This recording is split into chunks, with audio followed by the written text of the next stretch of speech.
This happened to my parents back in the late 80s. They were in their mid-20s when this all occurred.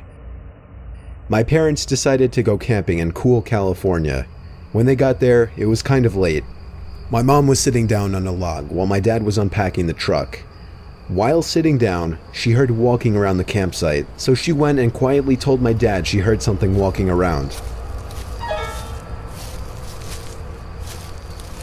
They got the hell out of there just in case. They drove about 3 miles down the road with their headlights off so they wouldn't be followed. Once they got there, they set up camp and they began to drink their asses off while listening to a boxing match on the radio. Eventually, they settled in for the night. Now, they don't know for sure that this next event is connected to the first, but they believe it is. So they settled in, and my dad was asleep far before my mom. My mom was in the halfway state where you're half awake and half asleep. Suddenly, she heard footsteps outside the tents. She abruptly snapped back to consciousness and listened. She tried waking my dad, but he was way too out of it. She listened for what seemed like hours, when suddenly, she heard the words, "Here I am, I'm going to kill you," from outside the tents. While saying this, the man ran what she believes to be a knife along the tents. She could hear him walking and dragging the knife. She was literally frozen. She couldn't say anything or move. With her mouth agape, she finally snapped out of it and screamed, "Jim, grab the shotgun and kill that son of a bitch." With that, my dad finally awoke. They heard snapping of twigs and footsteps and heard the guy running away. Of course, my parents didn't have a shotgun. It was a bluff that actually worked. My dad got up seconds later and began to run after him, but he was long gone. After that, my parents decided they were getting the fuck out of there before anything else happened. When they got to their truck, they found out that their tires had been slashed. They were in the middle of nowhere and had no way out with some maniac that wanted to kill them nearby. They actually tried blowing up the tires with one of those things you use to blow up rafts. Obviously that didn't work, but they had to try, right? About an hour or so later, a ranger that was patrolling the area came along and helped them out. He brought them back to town so they could get their tires fixed. While talking to the ranger, they found out that he had been searching for any suspicious activity due to recent murders nearby. My parents were likely the murderer's next victims. I tried to find some of the murder cases online, but was unable to.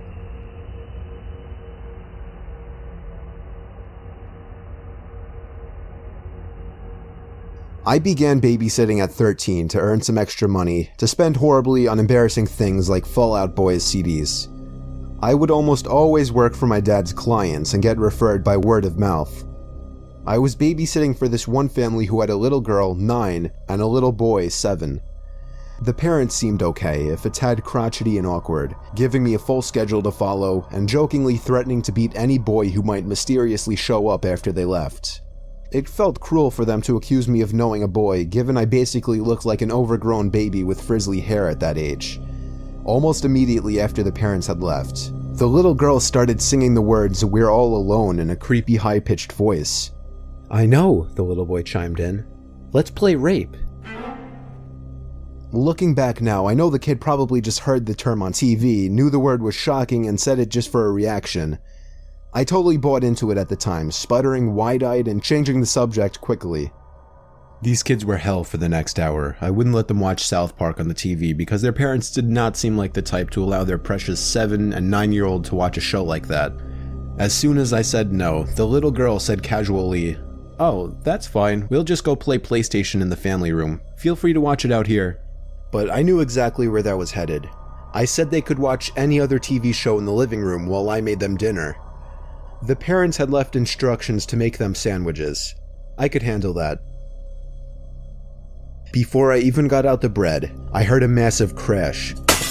It seemed like the little girl had broken a glass. Tutting and pissed, but ultimately with no way to punish her, I cleaned it up while these two incredibly weird kids watched with wide eyes. Dumping the broken glass into the trash, I went back to making the sandwiches.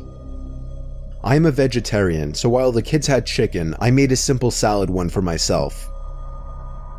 Just as I was finishing, the little boy screamed out in what sounded like an exaggerated scream of pain. Nonetheless, I ran over to the couch in the living room to check on him. My ankle, he howled kind of dramatically, flopping back into the couch. By the way he yelled it, I could tell he was a horrible actor. While I tried to figure out how he had allegedly hurt his ankle, the little girl slipped out of the room. Peripherally, I was aware of this, but didn't really pay it any mind. I was focused on this little boy pretending to be in pain. He kept saying, I went to stand, but it hurt too much. I don't know. He kept saying this over and over until his eyes suddenly flicked to just behind me where I could see the little girl standing with a perturbing smile on her face. And just like that, he was miraculously healed. At this point, I was just thinking these kids were really weird, craved attention a little too much, and probably needed more parental involvement. Whatever, I was 13 and that $60 was only 4 hours away. I set out the sandwiches for the two to eat at the dining table. Then I went to get us all soda and returned. After pouring soda for both of them, I realized they hadn't even taken a bite of their sandwiches yet. I asked them what they were waiting for. Then they smiled. For you to take a bite of yours? For some reason, I felt like my heart dropped after she said this, and I'm so glad I had the gut feeling to open the top part of the sandwich, because when I did, I saw glass. Broken glass that I'd put in the trash. I stared in horror at the two kids staring at me with menacing grins. I lost it, shouting at them, explaining they could have easily injured my mouth. What's wrong with you two? Instead of crying or apologizing or pretending to be ashamed or confused, these two little fuckers began laughing. Not like kids, it was too low.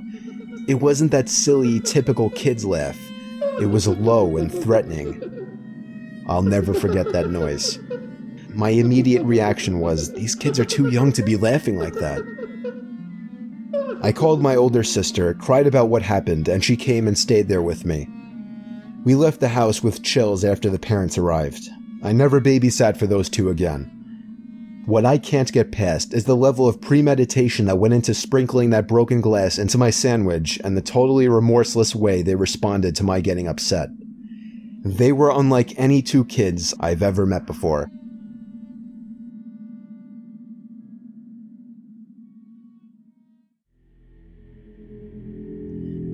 This happened 3 years ago, August 2013 at the time I'm writing this. I'm 25 years old, and a few years ago, me and 4 of my buddies who are all the same age as me were on our way to New Hampshire for a vacation, or a 1-week trip rather, to a small getaway home that my buddy Johnny owns. It's in a very rural area, which is ideal for hunting, skiing, off-roading, paintballing, and overall just having a nice rural escape from the city. Why in New Hampshire, you may ask? Well, apparently his grandparents owned the land as their own little vacation spot before they passed, and he didn't want to sell it. This was the first time he'd be going up there for a whole year. We had a late start to the day, so we left Massachusetts around 3 o'clock, and after making a bunch of stops on the way there, we were finally just about there at about 7:30. It was starting to get dark now, and the isolated country roads were a bit spooky at this hour. We pulled onto the property off the dirt road, and Johnny slammed on the brakes and said, "Oh my God." We all looked at the home and saw the front door was open, and Maddie, one of my other buddies, pointed out the flashlight shining around inside the home that we could see through the window. "Dude, we gotta get the fuck out of here," I told him. Johnny did something that surprised all of us next. He stepped on the gas, approached the home, and laid on the horn for a good 10 seconds. The lights coming from inside the home went dark, and there was now nothing but a dark, unlit home with the front door open in front of us. Johnny was like, "Alright, let's go," as he aggressively left the car, ready to confront whoever was in there. We all followed behind. Johnny ran up the front porch, stormed into the home, flashlight in hand, and started yelling like a maniac. My heart was racing as I entered the home. Johnny told Maddie to run down to the basement with him, while me and the 2 others scouted the main floor. We all used our phones as flashlights. The electricity wasn't turned on yet, of course. Alec checked the kitchen, Amir checked a small bedroom and bathroom, while I checked a master bedroom down by the end of the home. It was seemingly empty, but I was afraid to check any of the closets. I reached out my hand closer to the doorknob of one of the sliding closets, but that's when I heard Maddie and Johnny screaming from the basement. At the same time, the closet door in front of me pulled open with force and somebody emerged quickly, grabbing me and locking me in a hold. Before both of my friends ran downstairs, I got their attention by yelling and they came to my aid. They both pulled the guy off of me and he ran out of the house. We all ran downstairs expecting to find more intruders, but found something much more disturbing. Not only were we greeted to a putrid smell, but we were also immediately greeted to the gruesome sight of 2 dead bodies, not just clean, unwounded corpses, no. These were bloody, missing limbs, blood was splattered on the concrete floor. It was the most disturbing thing, no doubt, I have ever seen. We all ran as fast as possible out the house in an effort to find the man who attacked me, but it just wasn't possible. Forests surrounded the house, and it would be pointless. The sheriff's department came to investigate. It became a huge scene with police lines, people taking pictures and fingerprints and everything. The 2 victims were identified as Indian barbershop workers. The cause for the murders is, as far as I know, unknown. I would refer you to Johnny for more information, but I'm not going to invade his privacy and leak his information to strangers like that. When we went home, we didn't speak to each other for about a week. We were all emotionally scarred in a sense, at least for a while. Now, it's nothing more than a story to tell.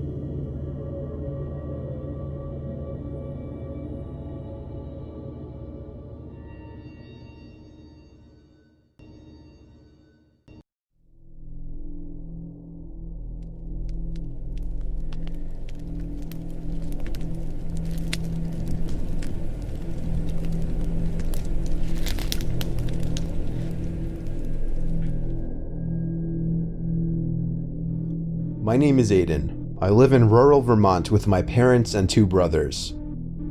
One weekend, when my parents were gone, my grandma had us take a little trip over to her house for the weekend. She has money, so she lives on a nice big private property, and she has things for us to do there. It was the closest thing to a vacation that we'd get all summer. I'm the oldest, and I was 15 at the time, so I guess my parents still didn't fully trust us to be left home alone at that time. Me and my younger brother were playing basketball out front until the sun was just starting to set. After that, we went inside and ate dinner. My grandma later called me down from my room because we left the door to the Morton building open. That confused me because we didn't even go into the Morton building. I went downstairs to the dining room window where I could see that the door was in fact open. It was dark out there now, but the light above the door was on and made it easy to see the opening. I called up to my 2 brothers, who both claimed they didn't open it.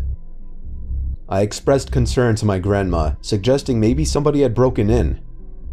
She overreacted, as she does with everything.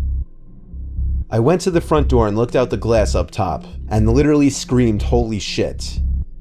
My grandma yelled, "What's wrong?" and started freaking out. I told her I saw a man just standing at the bottom step of the front porch. She came over to look for herself, and then started yelling to call the cops. I told her I'm gonna go outside and confront him, but she literally would not let me.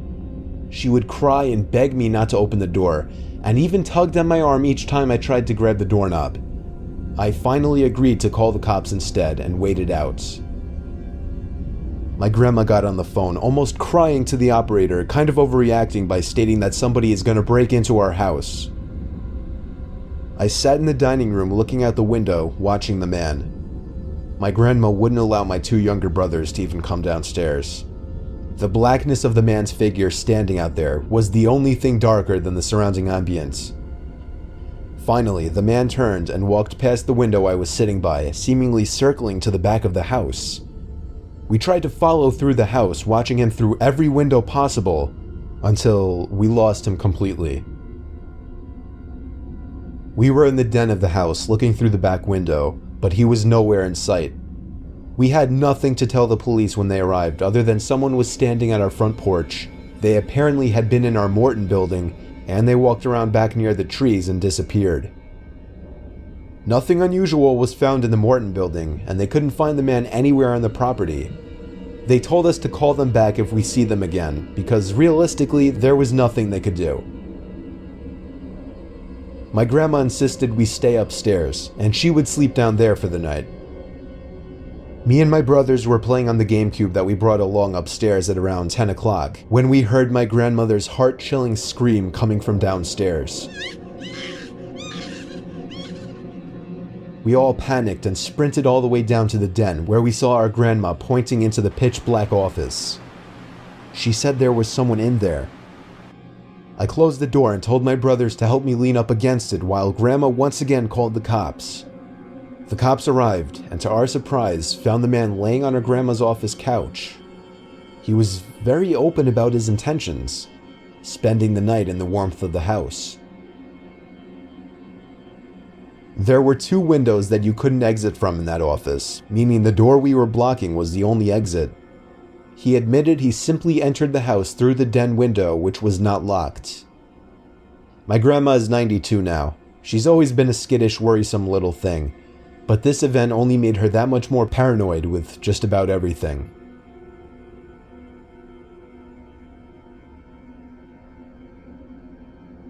I was vacationing in the Bahamas when I was 14 with some family friends. My friend and I were getting some henna tattoos at the hotel, and there was this guy lingering around us, but we didn't think much of it because a lot of people would stop to see what was going on. After mine was done, I told my friend and her mom I was going to go back to the room to get ready for dinner. There were 2 ways to the other side of the hotel, either inside through a bunch of small stores or outside along the pool. I walked through the inside and got to the elevator, where I saw the guy who had been watching us already at the elevator. We got on together, and he gestured for me to choose my floor button first. I clicked it, but he didn't choose another floor. Alarms start going off in my head. But what could I do? I was stuck in an elevator.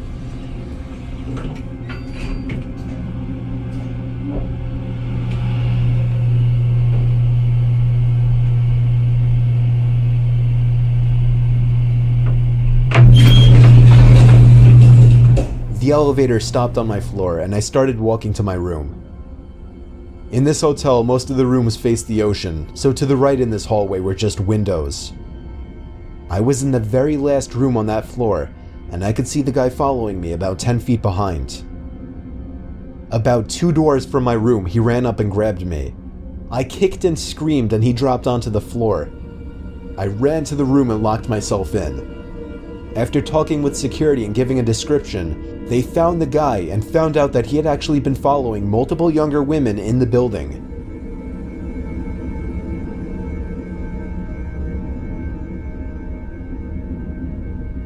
It was a few weeks ago. I took a trip with my wife Allison to a top of the mountains resort a few hours from our house.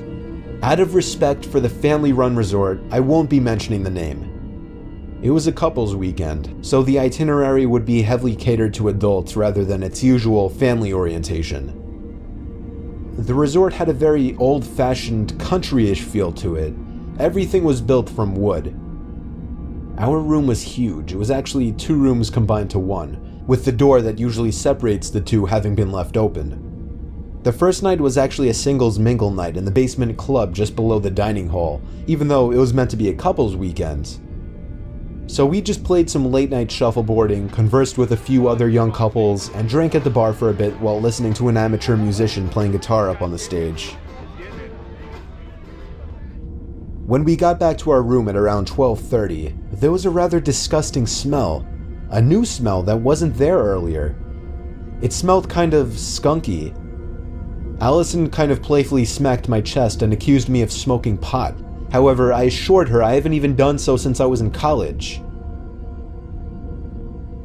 Allison went to the front desk in the main building and requested a different room. They denied the request as most of the rooms were booked, but they did send someone up to our room who agreed it smelled funky in there. The smell was mostly coming from the attached extra room that we weren't sleeping in. He offered us a partial discount to our bill for the inconvenience and sprayed some Febreze from the closet around the room.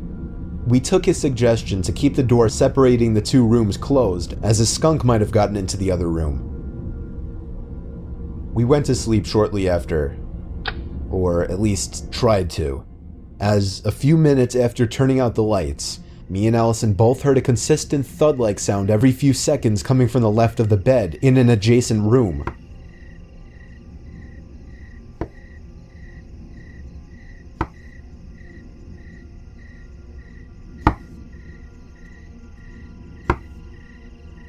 We tried to ignore it and just wait it out, hoping it would stop, but it just became too annoying.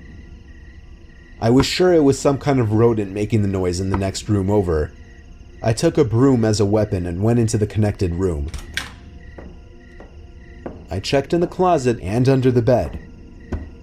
Nothing. The sound had stopped as well. I was heading back to our main room when I noticed something in the corner. I didn't turn my head fully in fear of what I knew I was going to see. But through my peripheral vision, I saw a very tall, black figure-type object in the corner of the room. After locking the door connecting the two rooms, we once again phoned the front desk, and they immediately sent the owner of the resort up with a gun. The door to the hallway on the other side of the room was open, meaning the thing I saw in the corner was a person, and they made a break for it as soon as I left the room. The owner actually told us that we were smart to call, as there had actually been some creeps coming to the resort, stealing food from the cafeteria and sneaking into people's rooms at night.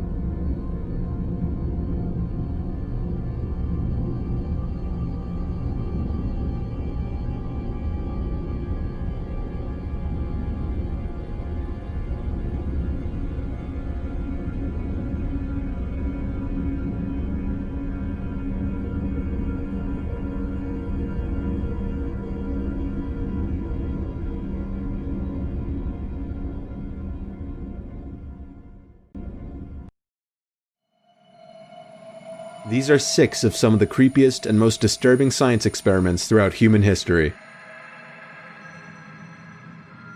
Number 6. The concept has become almost a staple in science fiction: mind control. However, what if it's not as fictional as you may have thought? Scientists at the University of California were able to develop cyborg beetles by implanting electronic components into the beetles' cocoons. The insects could then actually be controlled via a remote control and instructed how and where to fly, almost like an RC helicopter. The experiment was then pushed a stage further when the military started to experiment on rats and implemented heat sensors and small cameras onto the tiny creatures. The military's main goal with this is to create a means of conducting safer search and rescue missions or for surveillance using the rats and beetles. Essentially, the scientists turned neurons in the rats' brains on and off using different colors of light. The really creepy part is that scientists believe this opens up the possibility for potential human mind control in the near future. Number 5. For decades, the Soviet Union actually created and maintained a secret lab known as the Chamber, Laboratory 1, and Laboratory 12, which led a sinister program to devise new methods of poisoning people. Beginning in 1921 and continuing for most of the 21st century, the chamber was used as a covert research facility for secret police agencies. Prisoners from Russian labor camps, or gulags, were exposed to a number of deadly poisons in the chamber, including mustard gas, ricin, digitoxin, and more.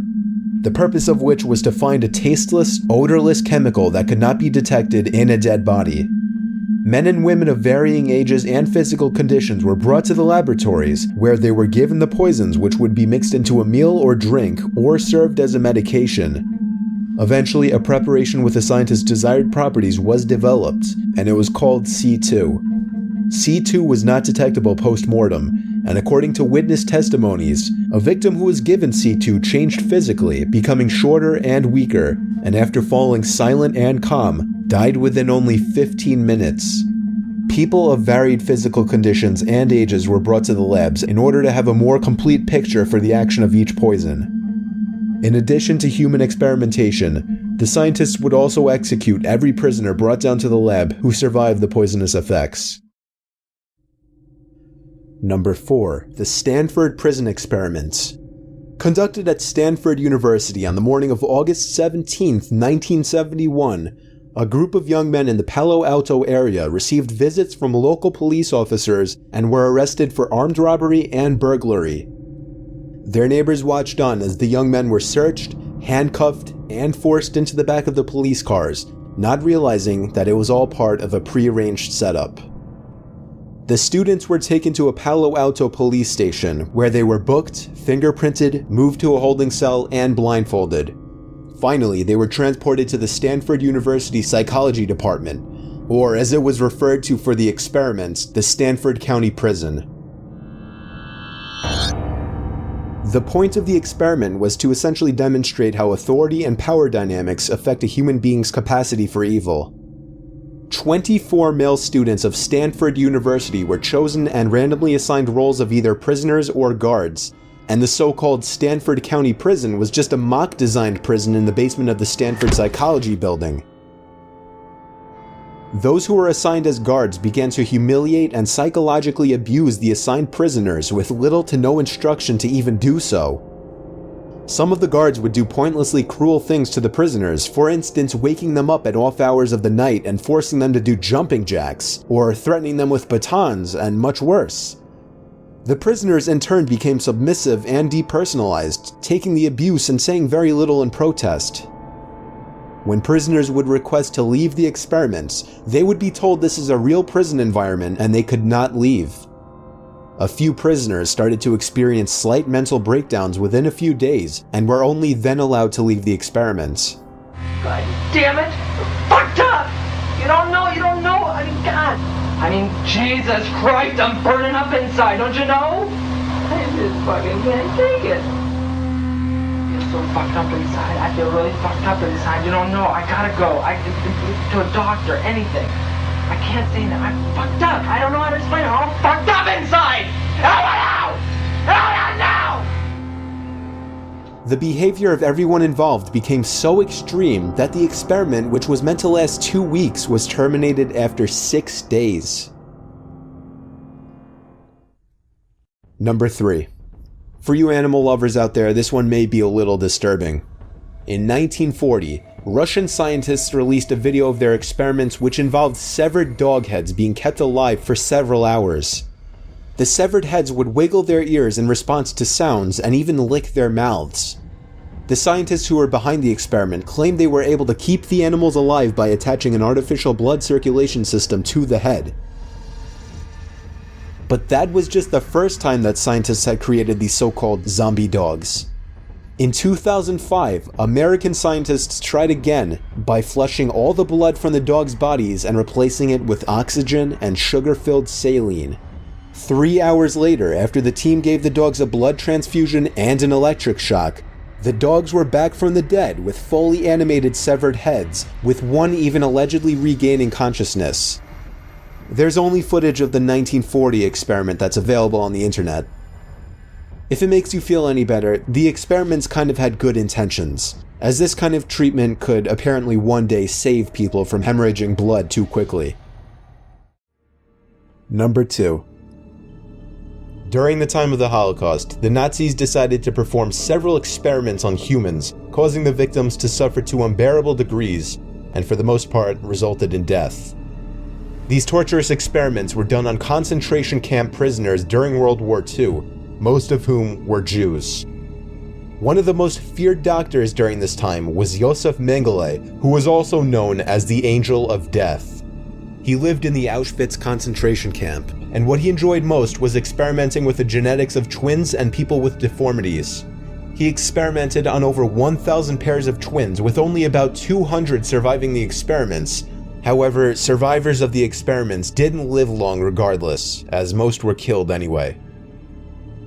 The Nazis wanted to know if a person's joints and limbs could be removed and transplanted into someone else.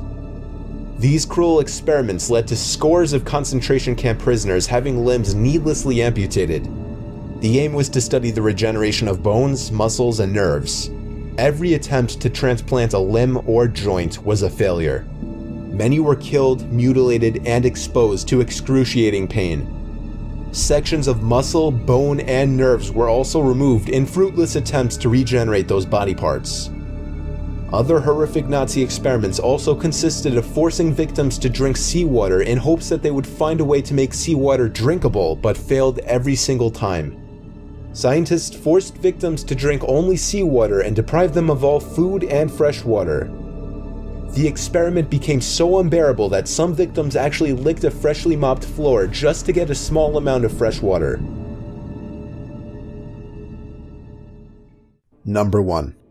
There have been many reports of North Korean human experimentation of prisoners in gas chambers, testing deadly chemical weapons, and surgery without anesthesia. These reports show human rights abuses similar to those of Nazi and Japanese human experimentation in World War II.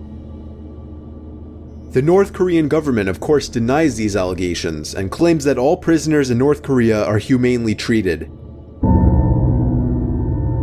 One former North Korean female prisoner shared what she witnessed, claiming 50 healthy women prisoners were selected and given poisoned cabbage leaves, which all the women were forced to eat despite cries of distress from those who had already eaten them.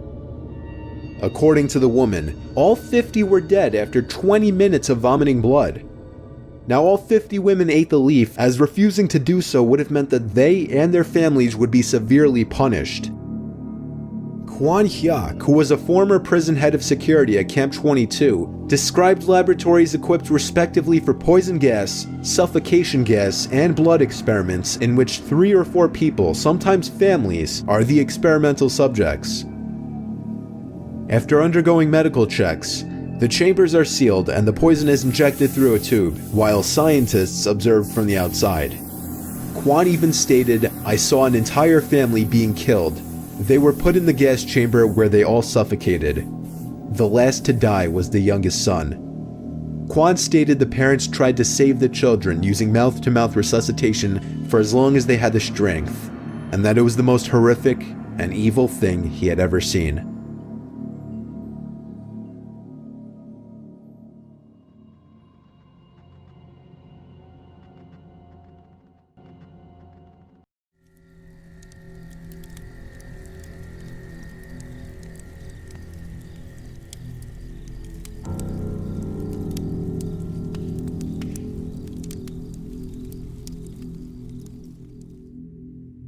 When I was a kid, my parents would sometimes bring me down to my aunt and uncle's place to stay for the weekend. Mainly, I'd spend time playing with my 2 cousins who were around the same age as me. They lived on a small farm with plenty of open space, and we could run around doing pretty much whatever we wanted. If we thought we could get away with it, the 3 of us would sometimes cross over to the neighboring farm about half a mile away. It had been abandoned for decades, with a scattering of derelict buildings and other structures still standing on the property, just begging to be explored. This was of course a gold mine for 3 adventurous young boys such as ourselves, especially after my cousins told me stories about the deaths that took place in the house. It was pretty classic fare. Man goes crazy, axe murders his entire family, hangs himself, returns every night as an angry spirit looking for new victims. Good, grisly stuff. Even at that age, I knew they were probably making it up, or at least embellishing old rumors. But seeing as how the setting lent itself so well to such tales, I allowed myself to buy into it.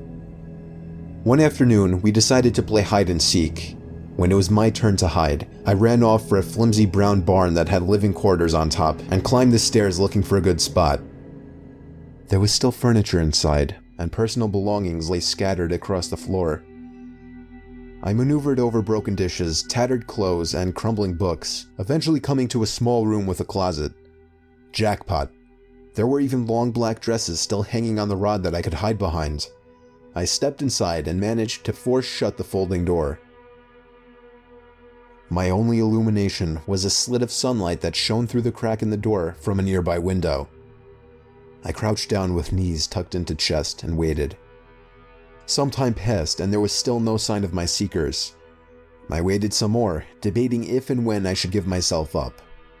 After nearly an hour, this was starting to get boring. My head drooped. I awoke with a jerk. It was pitch black. Drowsy and confused, I forgot for a minute where I was or what I had been doing. As it came back to me, the realization that it was now nighttime and that I had been abandoned here filled me with sinking dread in the pit of my stomach.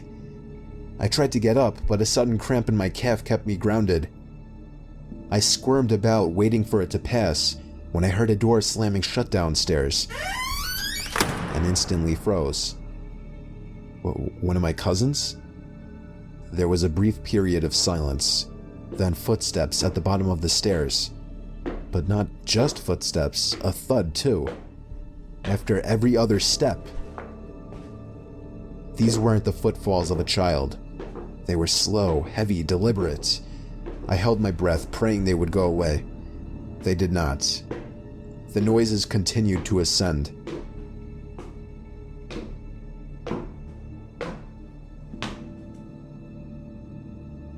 After another moment of silence, the walking resumed, this time along with a steady scraping sound, like something heavy being dragged across the floorboards. The footsteps made their way through the debris and wandered aimlessly through the various rooms. I thought I could smell something faintly putrid. The constant scrape sent cold shivers coursing down my arms and back. My worst fears were realized when the steps reached the bedroom doorway. They got closer and closer and finally stopped directly in front of the closet door. I couldn't see a thing. After an agonizing pause, they continued on over to the other side of the room and out the doorway again. They faded away down the hallway. I waited for what seemed like an eternity. There were no more sounds now, and I was trying to build up enough courage to open the door and flee. 3 things happened simultaneously just then. I was bombarded with a smell I can only describe as fresh roadkill. I heard raspy breathing behind me in the dark closet, and I felt hot breath against the nape of my neck. That was enough for me to hurtle myself out from the confines of that nightmare space, relying on memory and scant moonlight to navigate through the darkened house. All the while, I heard footsteps chasing behind me, closing in with terrifying speed. It was a clumsy, torturous escape full of trips and bumps and blind stumbling.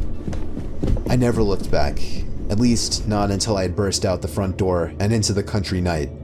And when I did turn around, I saw absolutely nothing. There were no more footsteps and nobody was chasing me. That didn't stop me from running though, all the way back to my aunt and uncle's house. There was a police car in the driveway when I got back. My parents were there too, worried sick. Everybody demanded to know where I had been. Apparently, when my cousins still hadn't found me by evening, they'd returned home to tell their parents. Eventually, the police were called in and informed me that they had already scoured every building on the farm. The insinuation that I was lying about my whereabouts didn't go unnoticed. None of it made any sense.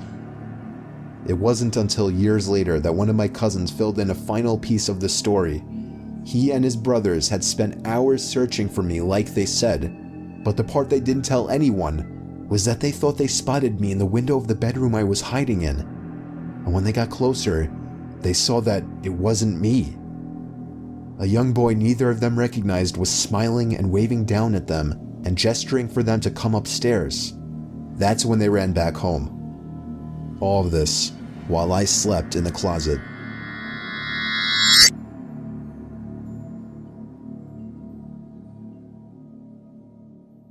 A few months ago, I was over at my friend's house down the block. In fact, that's where most of my friends on the block actually are. I'm 16 years old right now, the second oldest out of the group of kids down the block.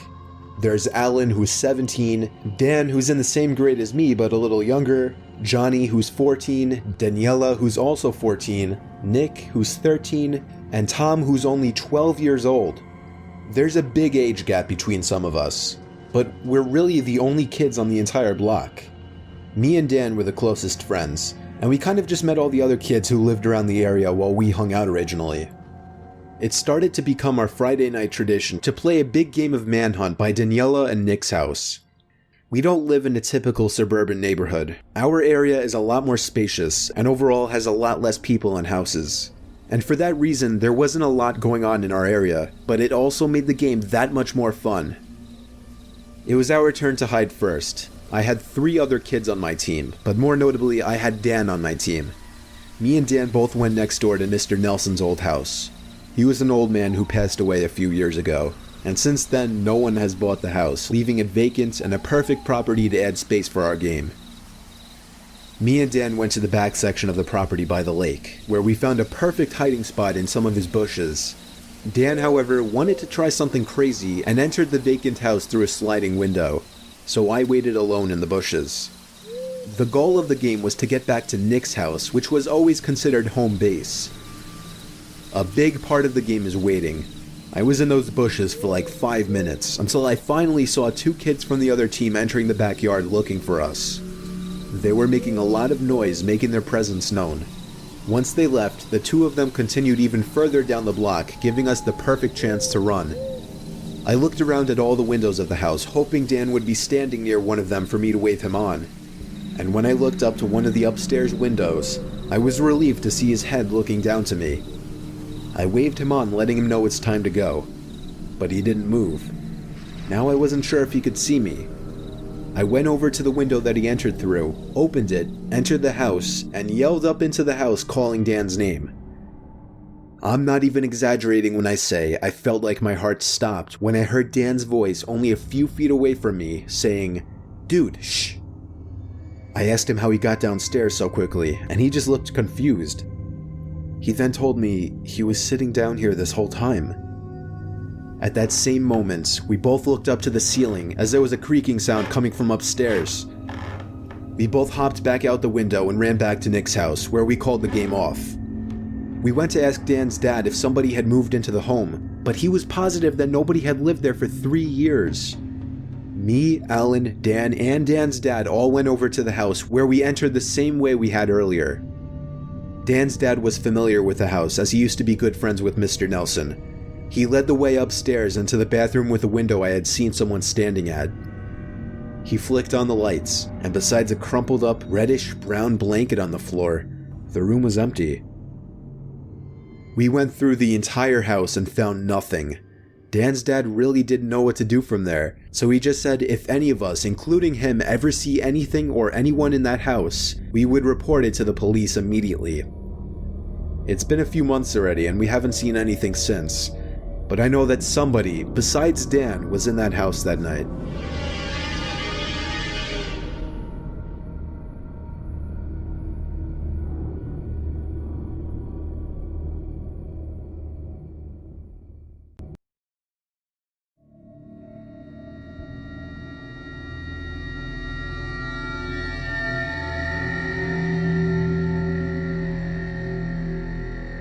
This experience happened many years ago. I'm 23 now, but I grew up a scout. I started with the Cub Scouts, then transitioned to the Boy Scouts, and eventually earned the accomplishment of becoming an Eagle Scout. Throughout my years as a scout, I've been on countless campouts. Many friends came and went as kids quit the Scouts throughout the years, but one friend who stuck it through the whole way with me was Justin. Me and Justin were in the same grade, and we were close friends. At the time of this experience, we were both going to be entering 10th grade, 15 years old. As weird as it sounds, I honestly don't even remember what park we were camping out at. It was just too long ago. As soon as everybody had arrived, Scoutmaster Davis led the group on our hike to the campsite. After setting up our tents and having a quick snack, Scoutmaster Davis led us on another hike as the sun was starting to set. He liked to take us on hikes in the dark, as he thought it taught good directional skills. On the way back, we had to use our flashlights since it was getting too dark. Mr. Davis played a little game to mess with the younger kids, acting like we were lost and they had to find the way back. He had one of the younger kids start to lead the way back, but the kid soon froze in his tracks and looked to Mr. Davis, claiming he heard something.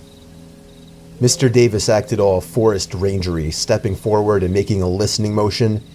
Me and Justin laughed out loud, and he shushed us. There was another sound, a very obvious step from a larger creature in the distance. Kids were shining their flashlights all over the place. Mr. Davis assured us it's okay as long as we make a lot of noise to keep any potential predators away. I gotta admit, it was a bit scary hearing him say that. Mr. Davis led the way back from there on out. But on several occasions, either me, Justin, or some other kid would point out steps coming from behind us. Clearly something was following us. Mr. Davis told us to just stay with the group and not to refrain from making noise. We got back to the campsite where we cooked a couple turkeys, popped open a few cans of corn, and then sat around the campfire where Mr. Davis began telling his famous stories.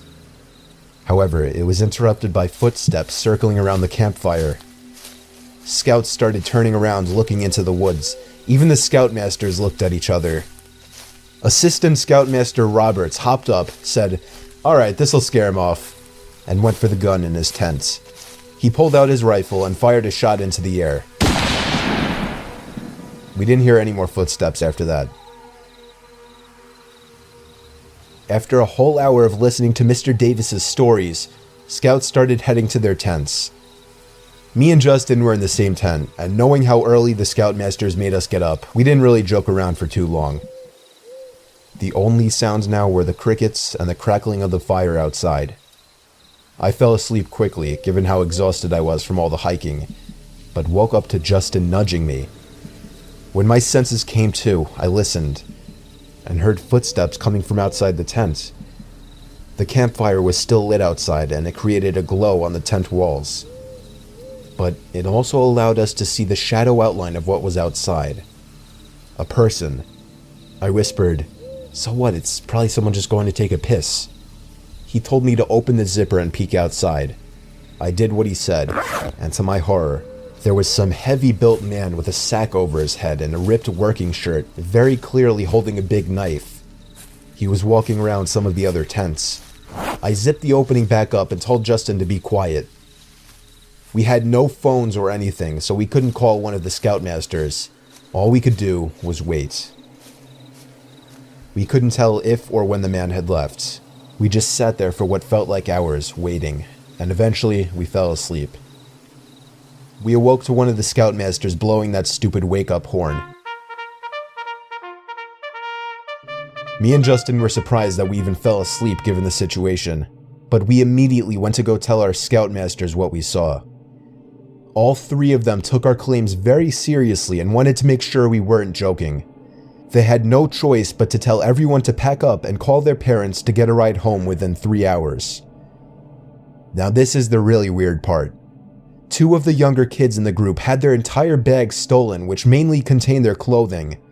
When the scoutmasters went to investigate around their tents, we were all disturbed to see that there had been tiny holes carved into the tents, big enough for someone to look into. And that's exactly what the holes were for. The scoutmasters reported the incident to the town in which the park resides. It still horrifies me, given how real the situation was for me, that somebody literally followed us into the middle of the woods, spied on two 11 or 12-year-old kids while they slept, stole their clothes, and did whatever else. Thankfully, nobody was hurt, but the incident overall hurt the group, as some parents refused to allow their kids to go on any more campouts. It's sad that some sick people out there can really ruin things for a lot of other people.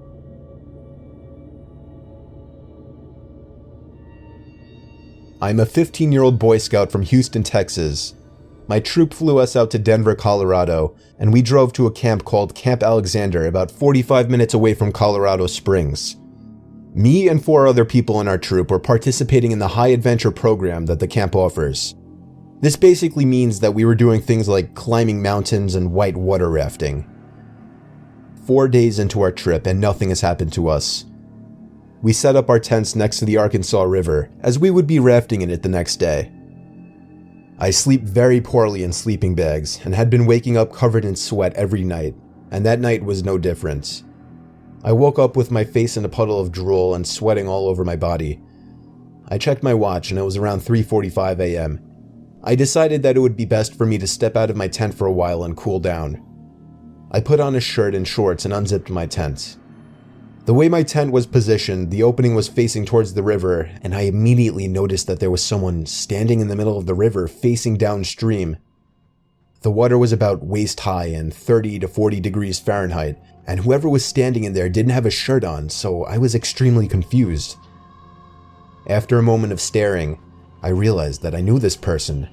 He was my friend, who I'll be referring to as Dalton for privacy reasons. I called out for him 2 times before he finally moved.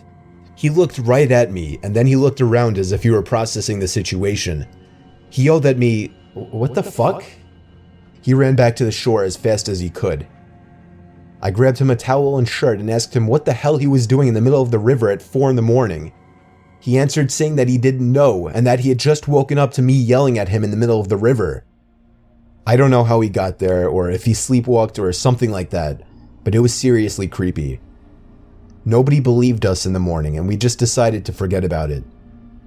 Dalton said he had never sleepwalked before or anything like that, so I have no idea why or how he would have gotten into that river. All I know is if I didn't wake up that night and get out of the tents, my friend Dalton might have been dead come morning time. This is going to be a brief, horrifying 100% true story of mine. I was 13 years old and one of the quieter kids in my Boy Scout troop. I'm not totally a shy person, but I couldn't really relate to any of the kids in my Boy Scout group. We were on our last campout of the 2008 camping season. It was in October and it was a little chilly, making our many hikes a little more bearable. This was the last campout of my life, and you'll soon know why.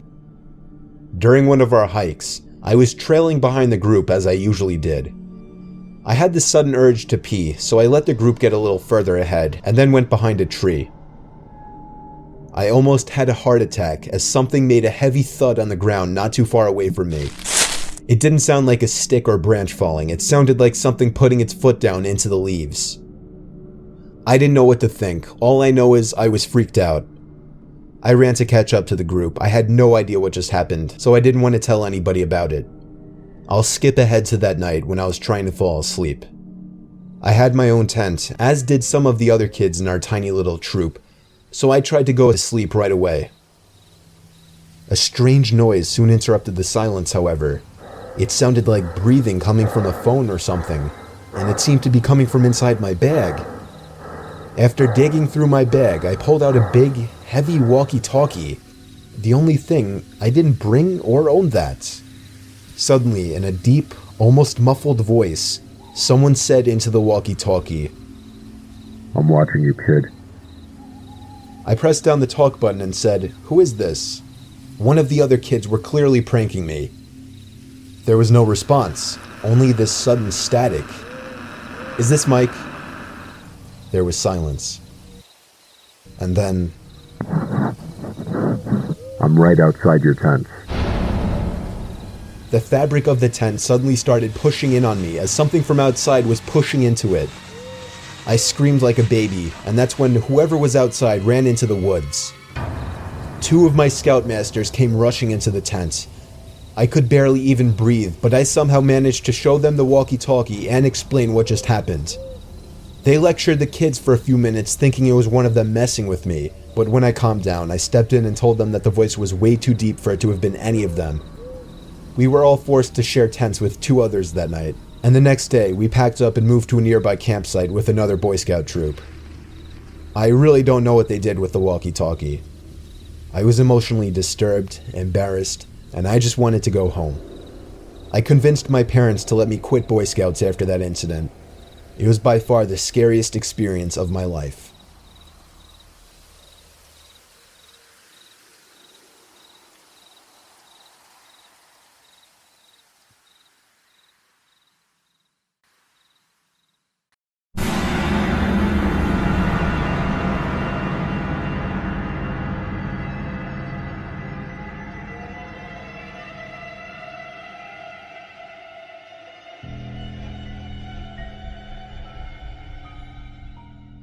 This happened in the summer, and I believe I was about 12 at the time. I was staying in a hotel in a fairly large city with my mom and my younger brother. We were visiting other extended family, but chose not to stay in their house. My brother is younger than me by a decent amount, so I was usually told to keep an eye on him. On the day we arrived, my mom told me to do just that while she checked us in and received our room card. So, my brother and I sat down on a couch in the lobby and relaxed a little bit. While we were sitting, a man in about his mid-40s walked into the hotel. The couch was facing the hotel doors, so I got a good look at him. I remember that he was very average looking. Describing his features in detail could generate several different images. The guy comes in and sits on the couch opposite ours. I didn't think anything of it until I realized that he didn't go up to the counter first. He just came in and sat down. It made me feel a little uncomfortable. Maybe I was being a bit paranoid, but I thought he might have followed us in. Thankfully, my mom called us over and told us that our room was ready. We left the lobby and went to our room. Shortly afterwards, we left the hotel to go meet family. I forgot about the man for the rest of the day. We returned at about 7, and my mom told us that we could go swimming in the hotel pool. We all went to our room, changed, and went to the pool. A few minutes after we got into the water, the same man from before walked in and sat down. He was wearing jeans and a sweater, so he definitely wasn't going swimming. Again, we didn't think much of it until I could see that my mom was visibly worried. She pointed him out to me, and she said that if he didn't leave within 5 minutes, we needed to go back to our rooms. 5 minutes passed and he was still there, so we got our things and left. By then, it was close to 8 o'clock. We had brought a rented movie to watch, so we planned to watch that and go straight to bed. I noticed that my mom was a little on edge because of the man who had been watching us, and I got a little more worried myself too. Halfway through the movie, my mom got up to get into the shower. While she was in there, someone knocked on the door and said, "Housekeeping." I thought it was weird that the cleaning staff would come this late, but we needed another towel, so I answered the door. I wish I hadn't been so stupid. It was the same creepy man. He gave me a smile and a little wave. I just stood there, kind of motionless. My mind automatically went to the worst possible situation: kidnapping, rape, torture, etc. I heard the water in the shower turn off. He stood there as well for a moment, and then he spoke. "How was your swim?" At that moment, my mom came out of the shower, saw the man at the door, pulled me back, and slammed the door. She locked it.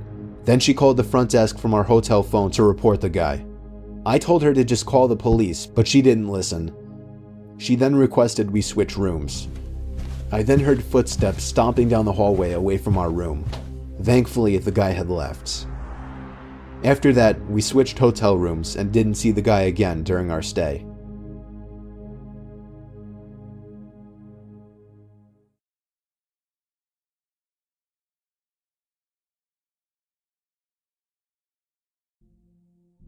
Have you ever gotten an uneasy feeling staying in a hotel room, especially by yourself? Likely not, and I also doubt you've ever been in a hotel room by yourself. But when I was a kid, I always got scared sleeping in hotel rooms. I would always keep looking back at the dark corners of the room every 20 seconds, thinking there would be somebody standing there. My fear not only drove me crazy, it drove my parents crazy, as I would always insist that I would sleep between them until I was around 9 or 10 years old. Anyway, eventually I had to grow up, or at least give off the impression, and started sleeping in my own bed or sharing the bed with my sister. Now I'm 24 years old, living on my own, and have to take a lot of business-related trips for my job. On one particular out-of-town trip, I was staying at a Comfort Inn in North Carolina, with all the expenses paid by my job, of course. I was in the area for a meeting with an office in a different town, and the inn was my home for the night. It was across the street from some big car dealership. That's all I remember about the surroundings. Anyway, I was off the next day, so I could look forward to just relaxing in the hotel and watching a couple movies. I was ironically watching the first Saw movie, and I swear, during the scene where Adam was hearing sounds in his apartment, my childhood paranoia started to come back for a bit, as I thought I heard little crackling type noises coming from inside the closet. Being 24, I told myself that I had to get over this nonsensical childish fear. I simply raised the volume on the movie and tried to ignore it. At the same time, I popped 2 sleeping pills into my mouth so that I'd be wiped out by the time the movie was over. Eventually, I flipped off the TV and rolled over onto my side to finally get some shut-eye. That was when the crackling noises became apparent again.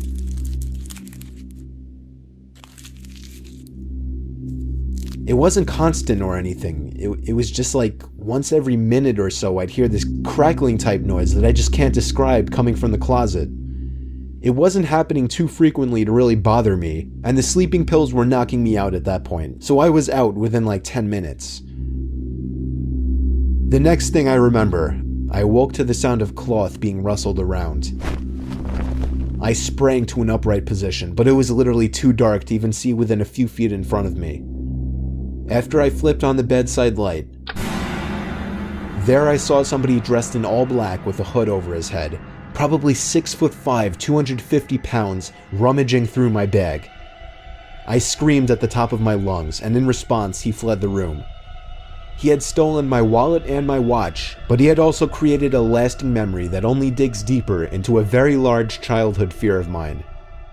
I have never heard a story about anything like this on the news or anything, so for something like this to happen to a person like me, somebody who had such an odd, specific fear as a child, was simply catastrophic to me.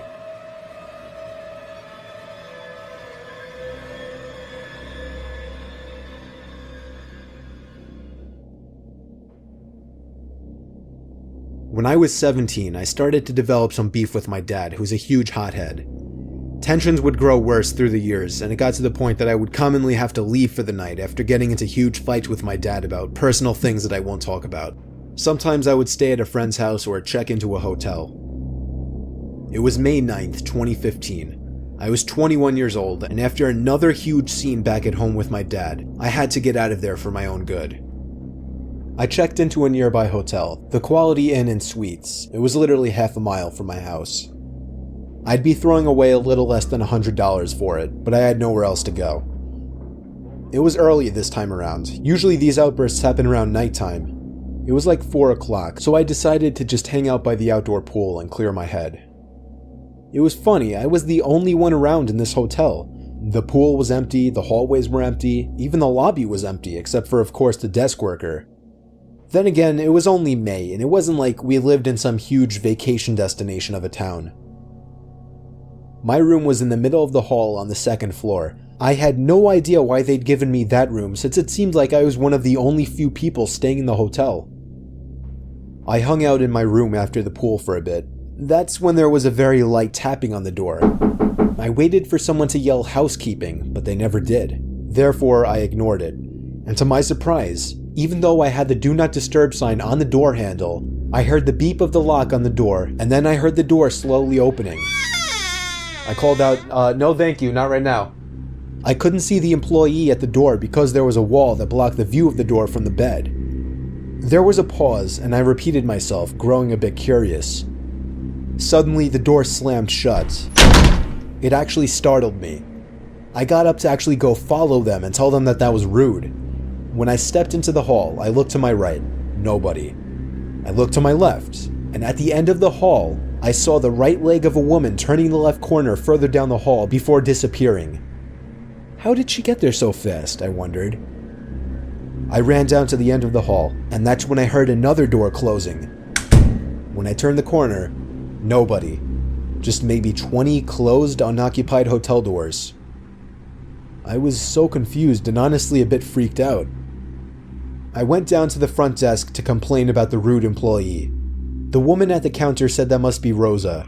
She said she would question her about slamming the door later on. I thanked the woman and then went out to eat at the nearby TGI Fridays down the road.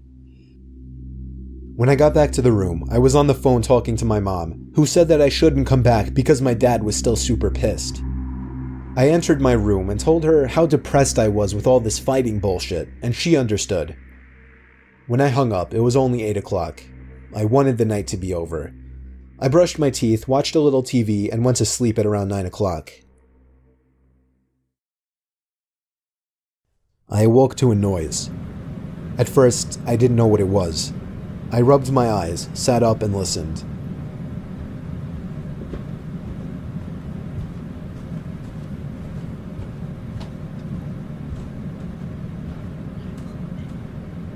You have to let them in. There was somebody standing at the left edge of my bed, towering over me. I screamed and felt like throwing up at the same time. It was a dreadful, horrifying feeling. The person then grabbed around my throat and started repeating the words, "You piece of shit." It was an older woman with a weak grip. I was able to escape easily. I ran to the door of the room. I heard her following me, but she stopped at the door when I ran down the halls to the front desk. The woman at the front desk admitted that one of the employees had lost one of her master keys that had access to all of the rooms in the hotel, something they were obligated to report to the head of the hotel. I was furious. Of course, I got a refund, gave some info to the cops, and then went home that night, where my dad actually showed something close to sympathy after I explained what happened. Ever since, I've actually never had to leave the house for the night, and I hope it stays that way. Oh yeah, and I have absolutely no idea whatever became of that crazy nutcase woman that tried to kill me.